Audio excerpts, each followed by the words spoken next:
Baik, Assalamualaikum warahmatullahi wabarakatuh.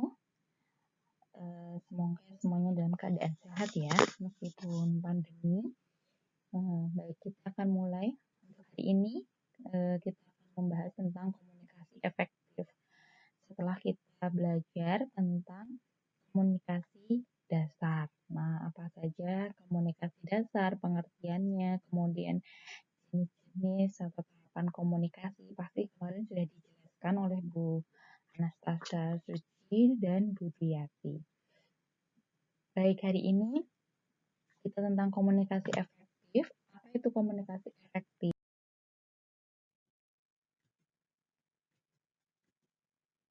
Nah, ini adalah tujuan kita, LO kita.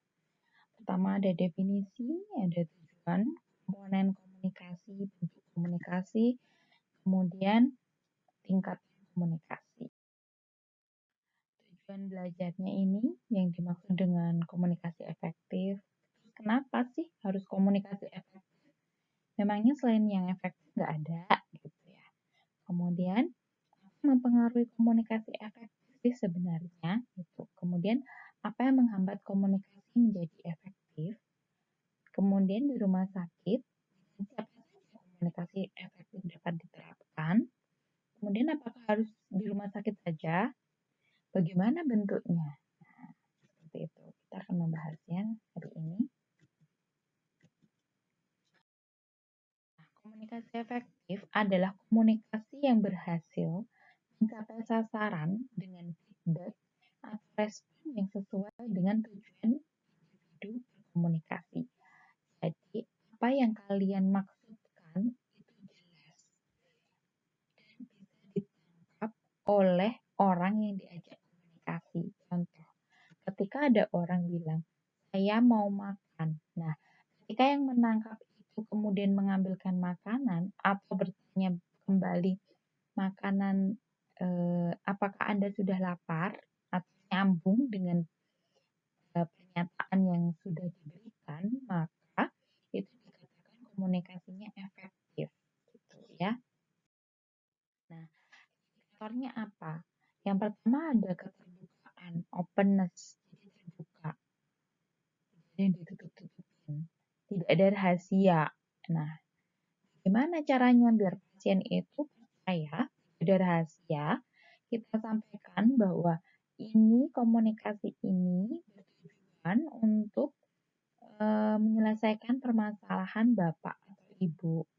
Dan yang jelas apa yang Bapak Ibu sampaikan di sini dengan saya hari ini itu dijamin kerahasiaannya. Seperti itu. Itu contoh untuk komunikasi agar pasien itu mau terbuka. Kemudian yang kedua, supportiveness, ada saling mendukung.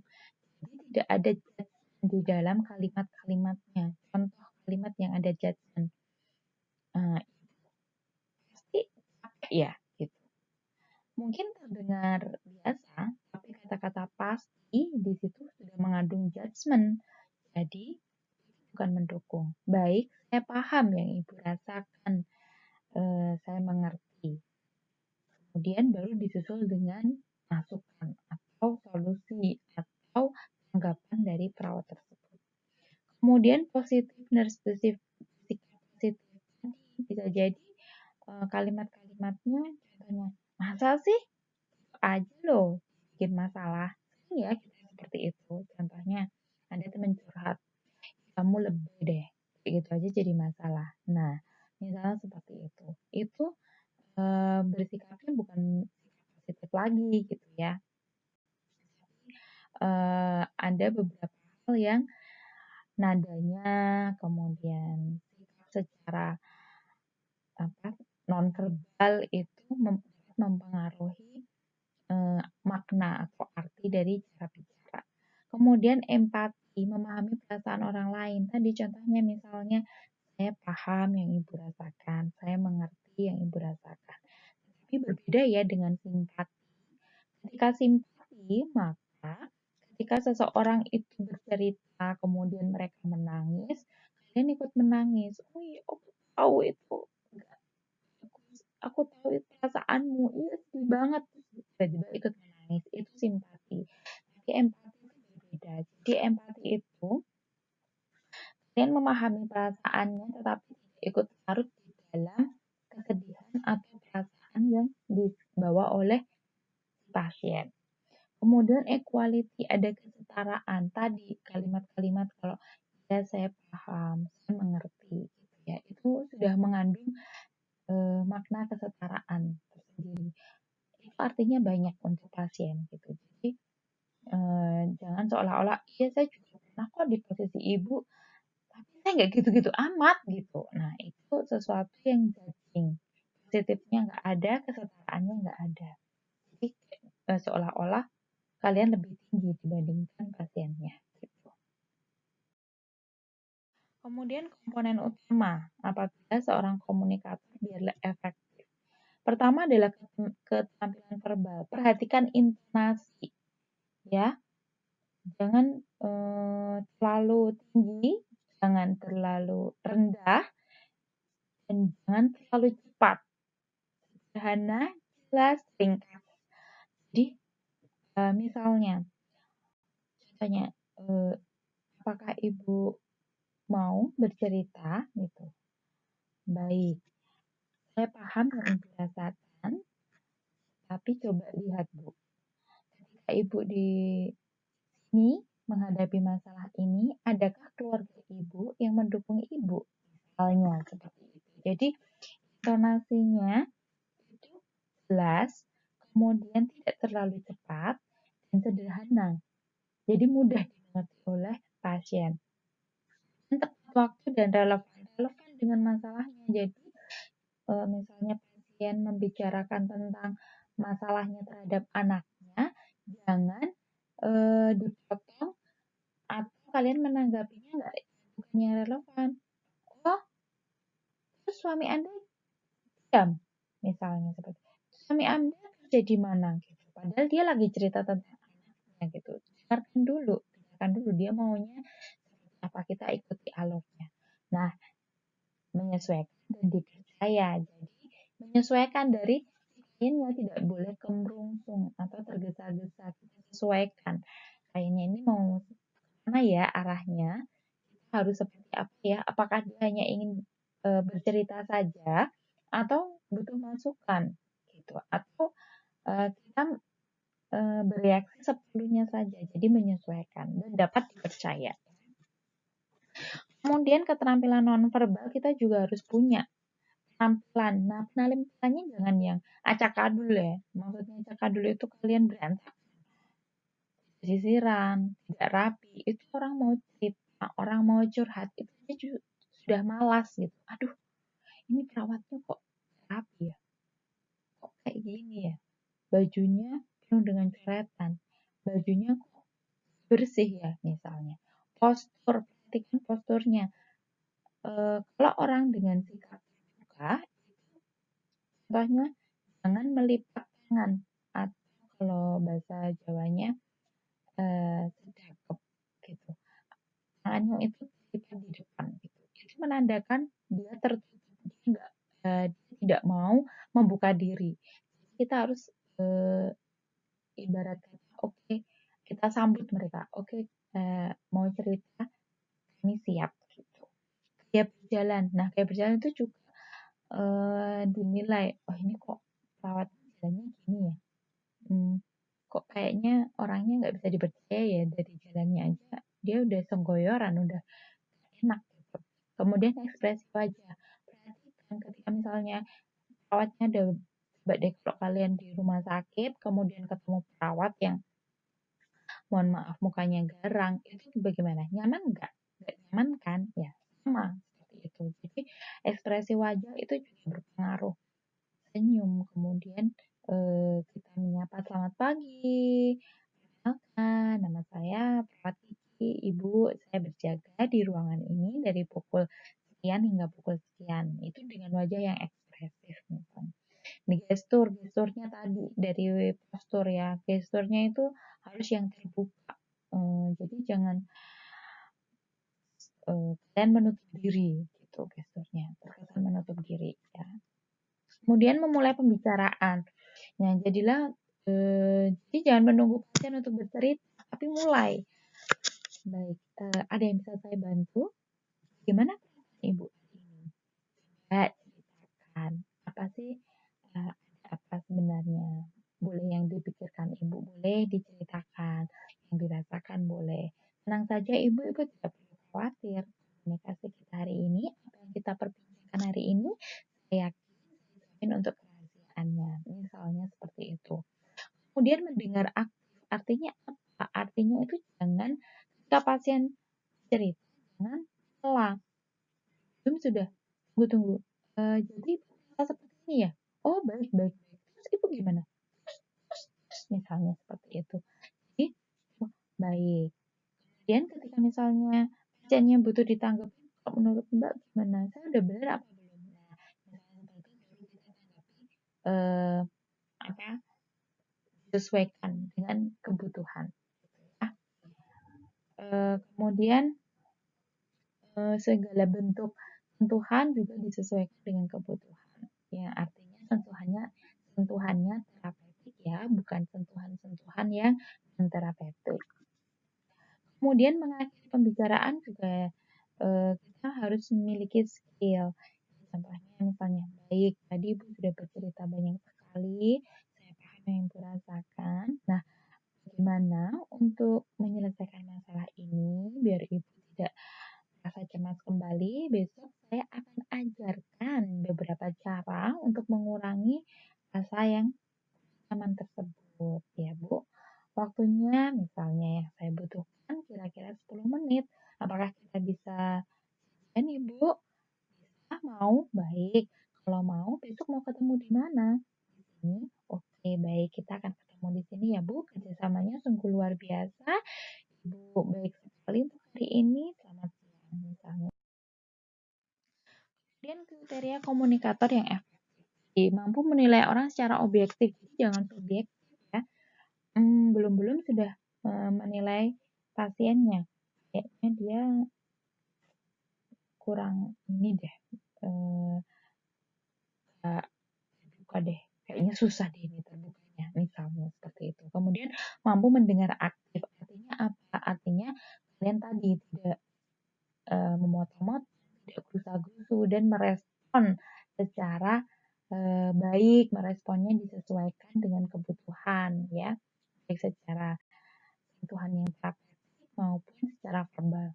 Kemudian bijaksana, konsisten, fair. Jadi apa yang kalian katakan itu tidak molak-malik atau tidak berubah. Awalnya bilang A, kemudian jadi bilang B, misalnya seperti itu. Kemudian mengakui kesalahan, ya. Orang yang komunikator yang komunikator efektif itu mampu mengakui kesalahan, memiliki rasa humor. Kadang di dalam komunikasi itu juga perlu ada humor-humor sedikit ya, tidak jadi tidak terkesan komunikasinya kaku misalnya seperti itu. Memberikan contoh yang baik ya, bisa mengambil beberapa sampel, beberapa contoh dari pasien lain atau kenalan atau bahkan pengalaman pribadi jika memang pasien menginginkan. Tadi kita kembali ke kesesuaian mana yang mana kebutuhan yang dibutuhkan oleh pasien itu. Kemudian bahasanya jelas, lugas dan tepat. Tadi sudah saya jelaskan. Kemudian pertimbangan untuk menjadi komunikator efektif. Perencanaan dan penyusunan pesan yang dapat menarik perhatian lawan bicara. Ya, jadi sebelum berbicara itu diolah dulu. Kira-kira ini pantas atau tidak, baik atau tidak. Sebaiknya saya harus berespon seperti apa, misalnya gitu. Menggunakan bahasa maupun alat komunikasi yang mudah dipahami kedua pihak. Jadi, misalnya berbicara dengan orang desa yang tidak sekolah itu tentu akan berbeda dengan komunikasi yang kita gunakan pada anak kuliah yang memang dia secara teknologi lebih tinggi dibandingkan orang desa tadi yang tidak sekolah dan lansia misalnya seperti itu. Kemudian menggunakan timing yang tepat saat berkomunikasi. Tentu misalnya orang yang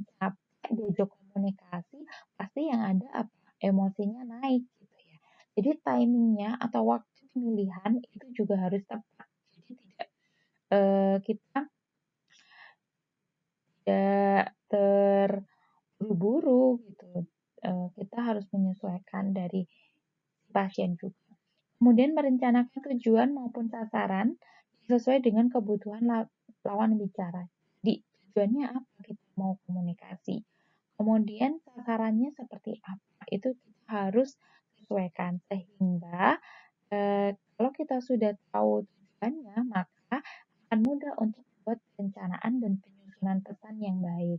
Kemudian bahasa dan alat komunikasinya juga dapat disesuaikan serta timingnya. Kemudian faktor yang mempengaruhi komunikasi yang pertama adalah rapport building atau kemampuan untuk berinteraksi dengan orang lain untuk menciptakan tingkat kepercayaan dan pemahaman. Nah, tekniknya apa? Dengar yang baik, menggunakan komunikasi nonverbal yang sesuai. Tadi kamu harus openness, sifatnya, kemudian posturnya yang terbuka ya, menutup diri, senyum seperti itu. Kemudian menggunakan suara tanda baca dan nada yang sesuai. Jadi jangan misalnya, iya Bu, tapi kan saya orang luar Jawa Bu, kalau ngomong kayak gini bisa aja gitu. Nah, misalnya seperti itu ya berarti kalian menyesuaikan. Nah, misalnya kalian besok berjaga praktek di rumah sakit ada di Yogyakarta. Nah, kalau di sini orang kalau misalnya menggunakan intonasi tinggi itu artinya membentak, berarti kita yang harus menyesuaikan. Ada pepatah mengatakan di mana bumi dipijak di situ langit dijunjung ya. Nah, jadi kita yang harus menyesuaikan bagaimana karakteristik masyarakat yang ada di daerah itu.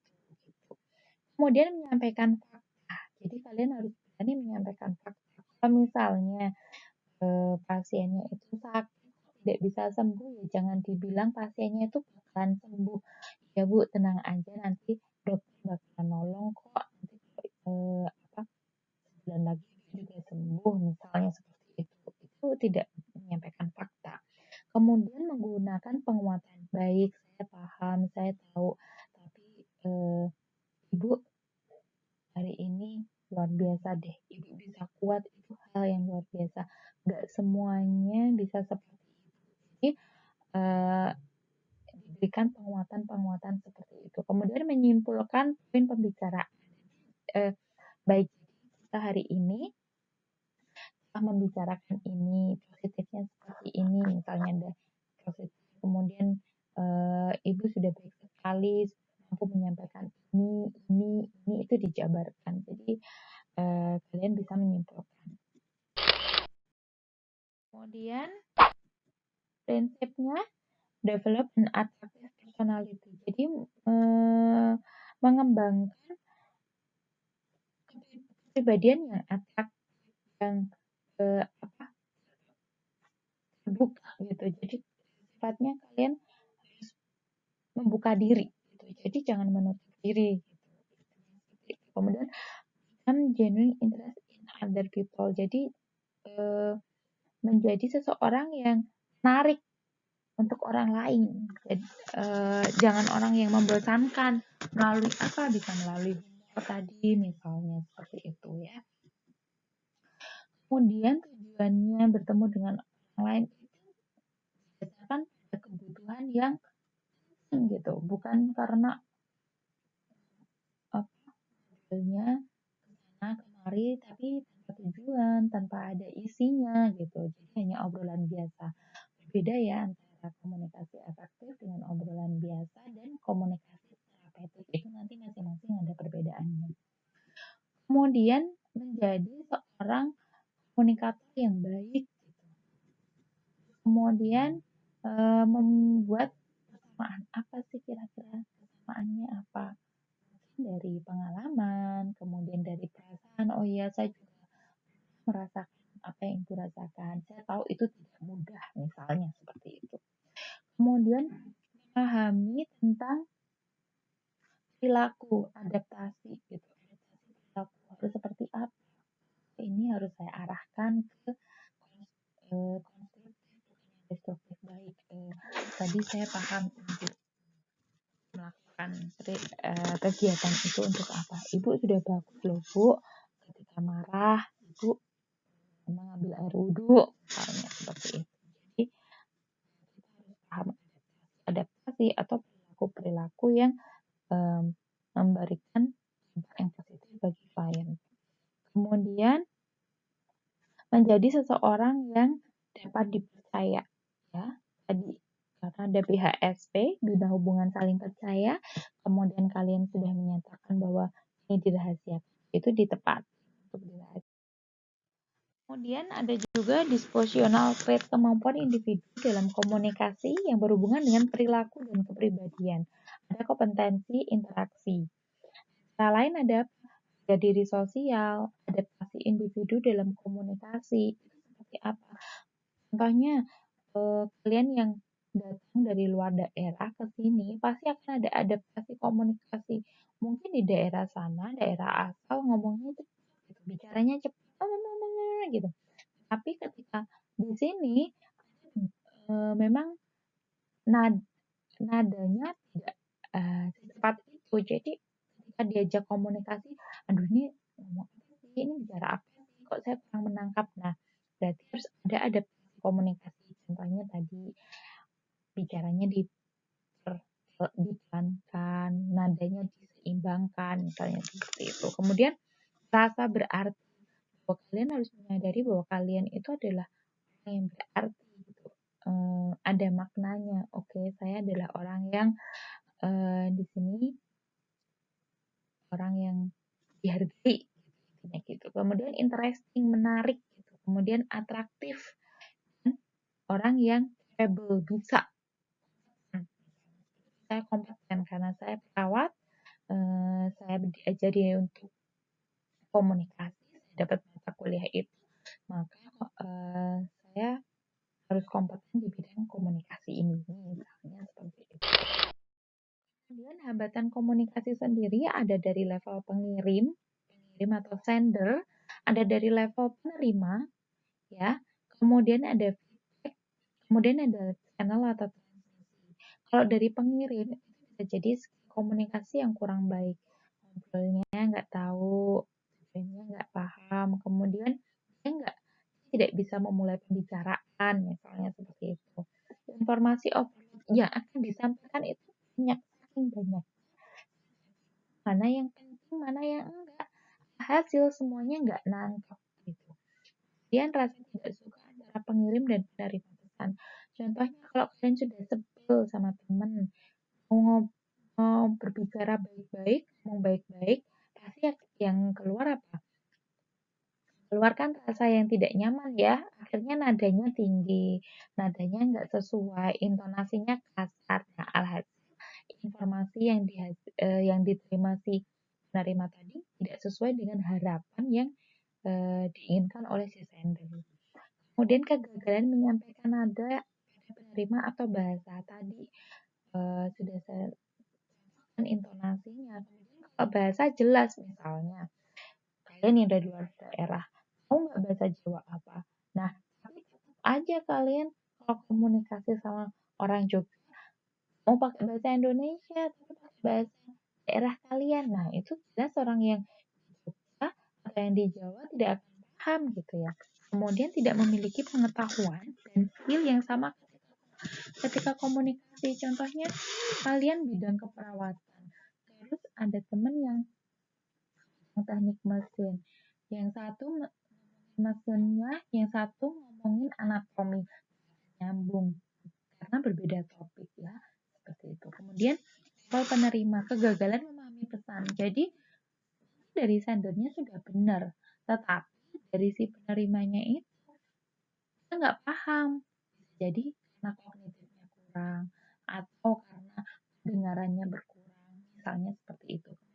Pesan yang disampaikan mengancam. Nah, karena ada unsur benci, like and dislike, jadinya ketika keluar malah terjadi yang bermakna ancaman, misalnya. Penerima pesan tidak sabar dalam menerima informasi. Apa sih yang kalian bicarakan, apa sih? Informasinya nggak dapat. Kemudian dari transmisi dari bahasa tubuh yang tidak sesuai, kemudian pemilihan alat atau transmisi yang kurang baik. Contohnya, ini sekarang nih daring. Ini saya pakai video. Nah, tiba-tiba ada masalah kok, entah nanti suaranya nggak jelas atau apa. Nah, ternyata pemilihan alatnya yang kurang bagus. Entah itu saya memilih providernya misalnya, oh ternyata harus pakai sinyal, jadi providernya harus yang baik di sini, misalnya seperti itu. Kemudian feedbacknya tidak maksimal, tidak sesuai level atau feedbacknya tertunda, jadi delay. Kayak misalnya kalian komunikasi, kemudian lucu, tapi orang itu ketawanya lama gitu, beberapa second atau beberapa menit lah ya, beberapa menit dia baru ketawa, terus kita bilang lucu, jadi lucu garing misalnya kayak gitu. Nah, itu adalah feedback yang kemudian ada juga hambatan proses yang terdiri dari hambatan fisik, hambatan semantik, dan hambatan psikososial. Hambatan fisik dari telepon, jarak, dinding pemisah, atau bunyi yang mengganggu. Contohnya apa? Misalnya ketika ngobrol AC-nya berdetak, itu udah noise. Kemudian dinding pemisah, misalnya saya di kamar ini, kemudian kalian ada di kamar sebelah. Nah, saya harus berbicara dengan keras gitu misalnya. Kemudian semantik, pemilihan kata apa ya? Sebentar. Nah, misalnya antara daerah ini dengan daerah yang sana itu beda, tapi katanya sama. Ada ya, dan teknologi yang tidak atau tidak sesuai. Contohnya tadi saya mau menggunakan Zoom, tapi sinyalnya nggak bagus, tapi saya tetap paksakan gitu. Nah, alhasil apa? Kalian nggak paham, waktu saya juga terbuang percuma, misalnya seperti itu. Kemudian hambatan psikososial, pengalaman masa lalu, misalnya ketika kalian ngobrol tiba-tiba kalian rasa takut, deg-degan, kenapa? Oh, karena punya pengalaman yang sama yang tidak menyenangkan di masa lalu. Nah, cerita itu jadi teringat kembali. Kemudian ada persepsi, latar belakang, nilai itu bisa jadi budaya ya. Kemudian kebutuhan dan harapan. Kemudian hubungan psikologikal. Kemudian komunikasi dan tenaga kesehatan. Tepat waktu, akurat, lengkap, jelas, mudah untuk dipahami. Nah, kemudian untuk apa? Untuk mencegah mispersepsi, misinterpretasi, misunderstanding, dan misbehavior. Kenapa? Karena tenaga kesehatan banyak linknya. Misalnya nih, kalau kita misinterpretasi, ketika ada dokter, loh, pasiennya ini atas nama ini apa ya kadar glukosanya. Nah, kalau kita tidak tepat waktu, apa? Oh, yang diminta dokternya adalah yang terbaru, tapi kita melihatnya itu yang pagi misalnya. Itu tidak juga gitu. Kemudian akurat itu juga tidak akurat karena yang dimauin dokternya itu saat itu adalah siang itu, tapi malah dikasihnya yang tadi pagi. Lengkap, jelas, dan mudah dipahami. Hasil apa? Alhasil bisa terjadi misinterpretasi. Oh, ternyata misalnya nih, di pagi sebelum dikasih obat, itu gula darahnya 500, tetapi setelah dikasih obat, dia turun jadi 400 misalnya. Jadi dokternya dibingung kan, loh kok turun ya? Udah saya tambah dosisnya. Alhasil apa? Pasiennya kan nanti yang kena dampaknya gitu. Kemudian misunderstanding, jelas ada kesalahpahaman dan bisa jadi behavior karena ada mistreatment di situ. Nah, tujuannya untuk mengurangi kesalahan, kemudian menghasilkan perbaikan, dan yang terutama adalah keselamatan pasiennya. Jelas itu. Coba kalau obatnya dinaikkan, karena tadi kalian salah memberikan informasi, obat dinaikkan yang ada apa? Bisa jadi pasiennya drop. Kemudian pentingnya apa sih? Seorang pasien potensial dirawat oleh lebih dari satu tenaga di berbagai setting layanan. Enggak. Contohnya di rumah sakit, nggak usah jauh-jauh deh. Di puskesmas aja. Kalian masuk itu diperiksa sama siapa? Perawat, diuji dulu kan di depan, ditanyain kan tensinya, kemudian suhunya itu sama perawat. Kemudian masuk di ruang BP umum sama siapa? Dokter. Nah, kemudian kalian keluar nunggu obat. Obat dikasih sama siapa? Farmasi. Baru 3. Nanti kalau kalian diminta untuk ahli gizi, ada 4. Nah, itu loh. Jadi kalau misalnya komunikasinya kita nggak baik, kurang akurat, tidak apa tadi, tidak akurat, tidak tepat waktu. Nah, yang terjadi bisa mispersepsi, understanding gitu ya. Kemudian ada salah terima handover antar tenaga tanggung jawab. Contohnya bagaimana? Ketika misalnya kalian dirawat di rumah sakit, kemudian dokternya bilang, Mbak ini obatnya nanti masukkan siang ya, itu namanya serah terima karena seperti ini, seperti ini, seperti ini. Gitu. Nah, si perawat ini harusnya mengecek kembali, baik dokter, jadi saya ulang ya dokter, obat ini diberikan pada si pasien A, itu dosis sekian, sekian, sekian di kapan gitu. Kemudian perubahan diagnosis, pengobatan, perawatan dalam beberapa shift tadi. Contohnya yang dokter tadi ya, jelas. Misalnya mungkin ada perubahan pengobatan, misalnya yang awalnya paracetamolnya dikasihnya via suppositoria atau via dubur, kemudian diganti via oral atau via telan. Kemudian kesalahan komunikasi dapat berakibat masalah serius terhadap continuity of care atau langsung perawatan lanjutan. Kemudian adanya pengobatan yang tidak sesuai dan dapat yang paling bahaya adalah membahayakan pasiennya sendiri. Nah, sehingga perlu adanya hubungan profesional, hubungan terapeutik itu bisa terjadi antara perawat, keluarga, nakes, kemudian dan komunitas. Komunitas itu di mana? Komunitas itu di masyarakat. Masyarakat itu di bawahnya siapa? Di bawahnya puskesmas, gitu ya. Jadi perawat yang ada di puskesmas itu dia memiliki hubungan ke rumah sakit. Ketika pasiennya nanti sakit, dia harus tahu rumah sakitnya yang mana aja. Nah, itu akan dikasih ke rumah sakit. Kemudian dia juga harus punya link untuk ke masyarakat. Makanya dia punya kader untuk membantu mengawasi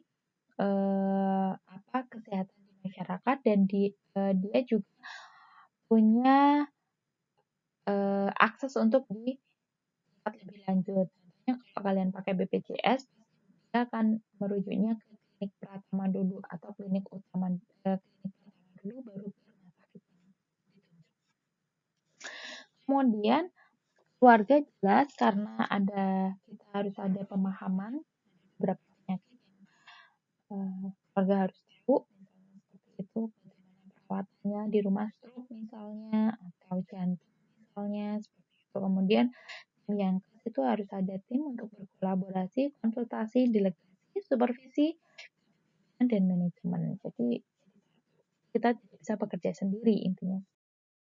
Dan unsur komunikasi profesional tuh ramah, senyum, kemudian penggunaan nama. Jangan Anda, kamu gitu ya. Kan nama.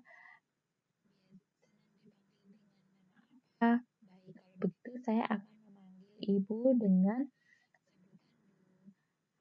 ya, misalnya seperti itu. Kemudian dapat dipercaya, autonomi dan tanggung jawab juga ada. Dan asertif. Apa asertif? Komunikasinya baik. Dan katanya juga baik. Artinya tidak ada yang kasar. Artinya benar. Artinya tidak tinggi. Misalnya seperti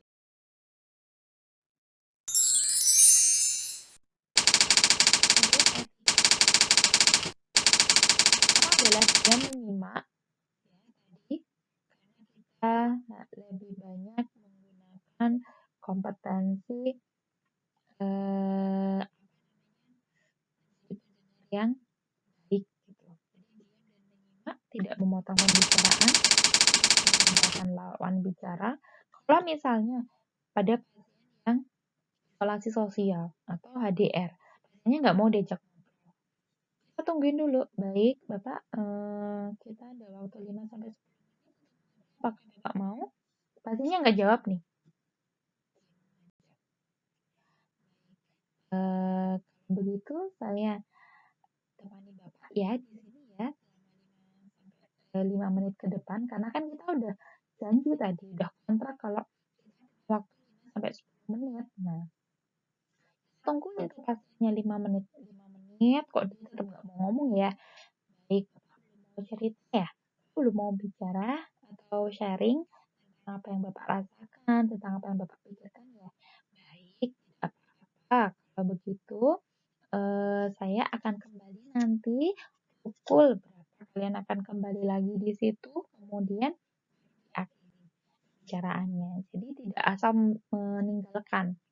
Lah, tak tinggal aja. Orang dia diem aja gitu. Enggak ya. Jadi harus ada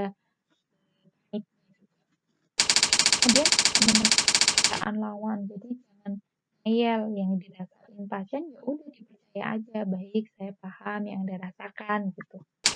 Dia tidak berusaha menunjukkan bahwa kita lebih pandai. Nah, ini juga tadi kita harus bersifat setara. Misalnya pasiennya masukan boleh kok sebenarnya sharing. Dulu juga saya dulu juga pernah merasakan hal yang sama Bu gitu. Saya rasa ini bukan hal yang mudah. Saya tahu Ibu ini sudah hebat sekali, sudah melampaui sampai ini gitu. Jadi kita mengutamakan kemudian cara komunikasi efektif baik secara verbal, tertulis dan elektronik.